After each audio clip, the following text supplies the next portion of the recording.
మనందరం ఒక అడ్వాన్స్డ్ ప్రపంచంలో బ్రతుకుతున్నాం. ఇక్కడ అందరికీ అన్నీ తెలుసు, అందరూ మేధావులే. ఫేస్బుక్ లో కోట్స్ పెడతారు, వాట్సాప్ లో నీతులు చెప్తారు, గంటల తరబడి సలహాలు ఇస్తారు. కానీ అసలు పని దగ్గరకు వచ్చేసరికి మాత్రం చేతులు రావు. మన మెదడు ఒక చెత్త కుప్పలా తయారైంది.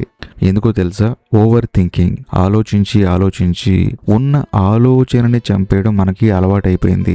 నిజం చెప్పమంటారా, మీకు ఒక ఐడియా రాగానే దాన్ని ఎలా ఎగ్జిక్యూట్ చేయాలి అని ఆలోచించడం మానేసి, అది ఫెయిల్ అయితే పక్కింటి వాడు ఏమనుకుంటాడు, ఎదురింటి వాడు ఎలా నవ్వుతాడు అని లెక్కలు వేసుకుంటూ కూర్చుంటారు. ఇది మీ సమస్య. మీరు ఒక పెద్ద ట్రాప్ లో ఉన్నారు. ఆ ట్రాప్ పేరు పర్ఫెక్షన్. అంత పర్ఫెక్ట్ గా ఉండాలి, అప్పుడే మొదలు పెడతా అనుకోవటం ఒక మానసిక రోగం. రామకృష్ణ పరమహంస గారు ఎప్పుడో చెప్పారు, భక్తి అయినా పనైనా సరే దూకాలి. లోతు ఎంతుందో గట్టు మీద కూర్చొని కొలిచేవాడు ఎప్పటికీ ఈత నేర్చుకోడు. కానీ మీరు ఏం చేస్తున్నారు? గట్టు మీద కూర్చొని నీటి రంగు గురించి, లోతు గురించి రీసెర్చ్ చేస్తున్నారు. లైఫ్ అంటే ఒక ఆట. ఇక్కడ రిస్క్ తీసుకొని వాడే అతి పెద్ద రిస్క్ లో ఉన్నట్లు. మీకు అర్థమైంది అనుకుంటున్నాను. రిస్క్ తీసుకోకుండా ఉన్నవాడే అతి పెద్ద రిస్క్ లో ఉన్నట్లు. మీ ఆలోచనలు మీకు బందీలుగా మారాయి. మీరు పని చేయడం లేదు, కేవలం పని చేస్తున్నట్లు కలలు కంటున్నారు. నిజమేంటంటే ఈ ప్రపంచంలో సక్సెస్ అయిన వాళ్ళందరూ మహామేధావులేం కాదు. వాళ్ళకి మీకు ఉన్న ఒకే ఒక్క తేడా, వాళ్ళు చేశారు, మీరు ఆలోచిస్తున్నారు. మీరు ఒక పుస్తకం రాయాలనుకుంటారు, కానీ మొదటి పేజీ కూడా మొదలు పెట్టరు. ఒక బిజినెస్ స్టార్ట్ చేయాలనుకుంటారు, కానీ రిజిస్ట్రేషన్ ప్రాసెస్ దగ్గరే ఆగిపోతారు. ఎందుకంటే మీకు క్లారిటీ లేదు, కేవలం కన్ఫ్యూజన్ మాత్రమే ఉంది. ఈ కన్ఫ్యూజన్ కి మీరు పెట్టిన పేరు ప్లానింగ్. అది ప్లానింగ్ కాదు బాస్, అది మీ బద్ధకానికి మీరు ఇచ్చుకుంటున్న ఒక ఎలైట్ కలరింగ్. మీరు రోజు గంటల తరబడి సోషల్ మీడియాలో మోటివేషనల్ వీడియోలు చూస్తారు కదా, అవి చూస్తున్నప్పుడు మీకు ఒక కిక్ వస్తుంది. వచ్చిన వెంటనే రేపటి నుంచి నేను కూడా ఇలాగే చేసేయాలనిపిస్తుంది. కానీ ఆ వీడియో అయిపోగానే మళ్ళీ అదే పాత మొహం, అదే పాత సోఫా. ఎందుకంటే మోటివేషన్ అనేది ఒక మత్తు లాంటిది. అది ఉన్నంతసేపు బానే ఉంటుంది, అది దిగిపోయాక మళ్ళీ మీరు జీరోనే. రామకృష్ణ పరమహంస గారు ఒక మాట అనేవారు, చక్కెర గురించి ఎంత చదివినా నోరు తీపి అవ్వదు, ఒక్క పలుకు నోట్లే వేసుకుంటేనే ఆ రుచి తెలుస్తుంది. సో మీరు లైఫ్ ని చదువుతున్నారు, కానీ రుచి చూడటం లేదు. మీకు తెలుసా, మన మెదడు చాలా తెలివైంది. ఇది మనల్ని ఎప్పుడు ఒక కంఫర్ట్ జోన్ లోనే ఉంచడానికి ట్రై చేస్తుంది. కొత్తగా ఏదైనా చేద్దామంటే అది 100 కారణాలు నీకు కంఫర్టబుల్ గా చెప్తుంది. ఆ కారణాలు ఎలా ఉంటాయంటే, నీ దగ్గర డబ్బు లేదు కదా, నీకు ఆ సబ్జెక్ట్ తెలియదు కదా, ఇప్పుడు టైం బాలేదు. ఇలాంటి ఫిలాసఫీలన్నీ మీ మెదడు మిమ్మల్ని ఆపడానికి సృష్టించే మాయాజాలం. నిజం చెప్పాలంటే మీకు ఓడిపోతామనే భయం కంటే 10 మందిలో నవ్వులు పాలవుతామనే భయం ఎక్కువ. ఆ భయమే మిమ్మల్ని ఒక్క అడుగు కూడా ముందుకు వేయనివ్వటలేదు. మనం ఒక ఇన్ఫర్మేషన్ ఓవర్లోడ్ యుగంలో ఉన్నాం. పొద్దున్న లేచినప్పటి నుంచి రాత్రి పడుకునే వరకు వేల రకాల ఆలోచనలు మన తల మీద వచ్చి పడుతున్నాయి. మీరు చేసే అతి పెద్ద తప్పేంటో తెలుసా? ప్రతి చిన్న విషయానికి ఒక పెద్ద అర్థం వెతకడం. రామకృష్ణ పరమహంస గారు ఒక అద్భుతమైన ఉదాహరణ చెప్పారు. గాలిపటం ఎగరాలంటే గాలి కావాలి, కానీ ఆ దారం మీ చేతిలో ఉండాలి. ఇక్కడ గాలి అంటే అవకాశాలు, దారం అంటే మీ ఏకాగ్రత. పాయింట్ ఏంటంటే మీ ఏకాగ్రత ఎప్పుడో దెబ్బతింది అంటే మీ దారం తెగిపోయింది. మీరు ప్రతి గాలి వాటానికి కొట్టుకుపోతున్నారే తప్ప ఏ ఒక్క పని మీద మనసు పెట్టడం లేదు. మీ ఫోకస్ అనేది డివైడ్ అయిపోయింది కాబట్టి మీకు పని చేయడం కంటే ఆలోచించడం సుఖంగా అనిపిస్తుంది. మరో ముఖ్యమైన కారణం, మనం రిజల్ట్ గురించి పడే ఆరాటం. పని మొదలు పెట్టక ముందే ఆ పని వల్ల వచ్చే లాభం ఏంటి, పేరు ఏంటి అని చెప్పేసి లెక్కలేస్తూ ఉంటాం. గమ్యం గురించి అతిగా ఆలోచించేవాడు దారిలో ఉన్న రాళ్లను గమనించడు. ఇంకా క్లియర్ గా చెప్పాలంటే మీరు ఫలితాన్ని ప్రేమించడం లేదు, ఫలితం ఇస్తానన్న సుఖాన్ని ప్రేమిస్తున్నారు. అందుకే పని అంటే ఒక భారం అనిపిస్తుంది. రామకృష్ణ పరమహంస గారి దృష్టిలో నువ్వు దైవాన్ని చూడాలనుకుంటే ముందు నీ కళ్ళ మీదున్న పొరను తొలగించాలి. ఇక్కడ మీ కళ్ళ మీదున్న పొరేంటో తెలుసా? నేను చేయగలనా అనే సందేహం. ఈ జనరేషన్ కున్న అతి పెద్ద డిసీజ్ ఏంటంటే waiting for the right moment. నిజమేంటంటే ఈ ప్రపంచంలో రైట్ మూమెంట్ అనేది ఒక్కటి కూడా లేదు, మీరు మొదలుపెట్టిన క్షణమే రైట్ మూమెంట్. మీరు ఆగితే కాలం ఆగిపోతుంది, మీ లైఫ్ ఆగిపోతుంది. మీరు ఆలోచిస్తూ కూర్చున్న ప్రతి నిమిషం ఎవడో ఒకడు ఏమీ ఆలోచించకుండా రంగంలోకి దిగి దూసుకుపోతున్నాడు. వాడు మీకంటే గొప్పవాడు కాదు, మీకంటే ధైర్యవంతుడు. గెలుస్తాడో లేదో వాడికి కూడా తెలియదు, కానీ ప్రయత్నిస్తున్నాడు. మీరు మాత్రం ఇంకా ప్లాన్ ఏ అని చెప్పేసి, ప్లాన్ బి అని చెప్పేసి పేపర్ల మీద గీతలు గీస్తున్నారు. ఇక్కడ ఒకటే లాజిక్, జస్ట్ డూ ఇట్. కానీ ఇది వినడానికి ఎంత సింపులో చేయడానికి అంత కష్టం. ఎందుకంటే మనం చేయడం కంటే చెప్పడానికి ఎక్కువ ఇష్టపడతాం.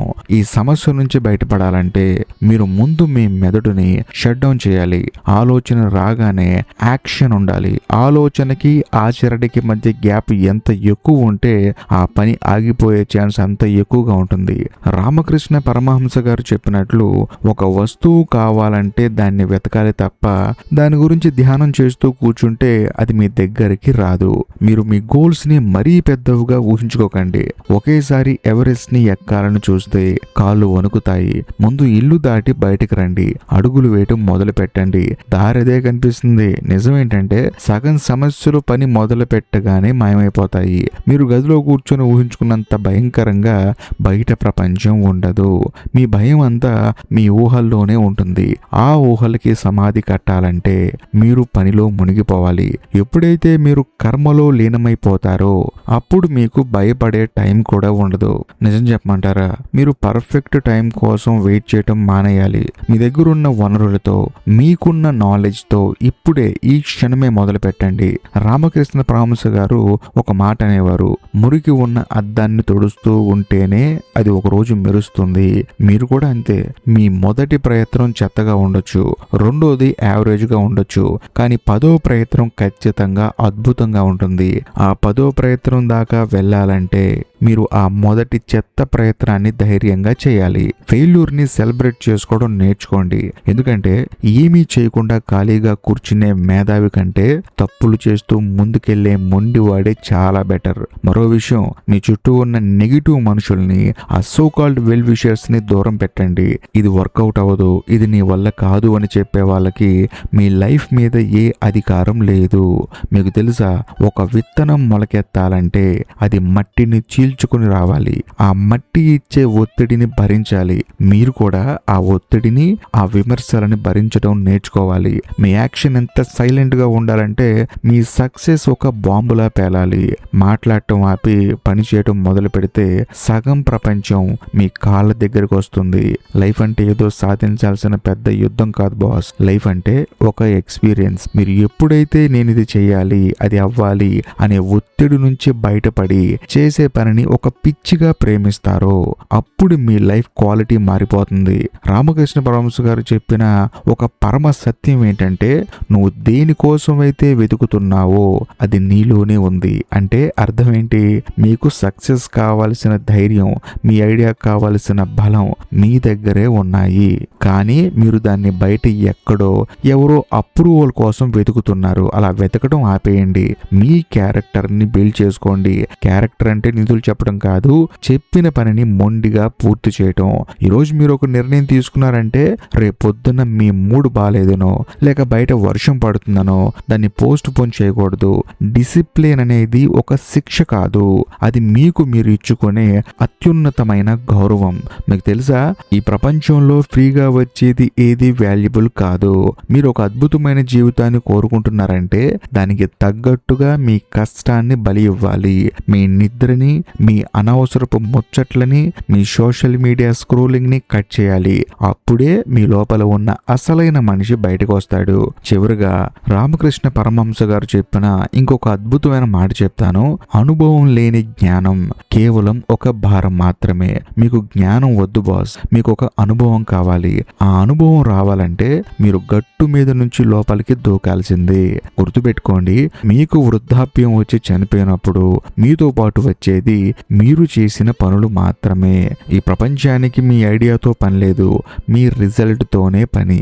మీరు గెలిస్తేనే ఈ లోకం మిమ్మల్ని గుర్తిస్తుంది, లేదంటే మీరు ఒక ఫెయిల్యూర్ స్టోరీగా కూడా మిగలరు. మీకు ఒక లైఫ్ ఉంది, ఒక టైం ఉంది. దాన్ని ఆలోచిస్తూ వెయిట్ చేస్తే చరిత్రని క్రియేట్ చేసే అవకాశాన్ని జీవితాన్ని పోగొట్టుకుంటారు. కాబట్టి ఆలోచిస్తూ వెయిట్ చేస్తారా లేక చరిత్రని క్రియేట్ చేస్తారా అది మీ ఇష్టం. ఈ వీడియో కనుక మీకు నచ్చితే ఖచ్చితంగా లైక్ చేయండి, అంతేకాకుండా షేర్ చేయండి. మరీ ముఖ్యంగా ఈ వీడియో మీకు ఎలా అనిపించిందో కామెంట్ చేయండి. మీ కామెంట్ కోసం వెయిట్ చేస్తూ ఉంటాను. అందులోనూ ఇప్పటికీ మీరు మన ఛానల్ని సబ్స్క్రైబ్ చేసుకోకపోతే దయచేసి సబ్స్క్రైబ్ చేసి బెల్ ఐకాన్ ప్రెస్ చేయండి. బాయ్.